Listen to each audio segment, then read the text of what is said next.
This is a baby duck. Well, it smells more like a teenage duck. He's pretty cool. He was hit by a rock pretty much like right after he was born. Kind of broke his leg. And I kept him ever since. That was like about a month ago. He got hit by a rock. He was actually born like a month ago, so yeah. It was pretty close. As you can see, he can walk now. His leg's a lot better. He's feeling great. And he's pretty big now. He used to be just like as big as my hand. He's around 3 times as big as that. And he sometimes wanders around the house and just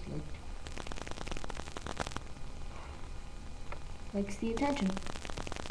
That's the end of my first video. Thanks for watching.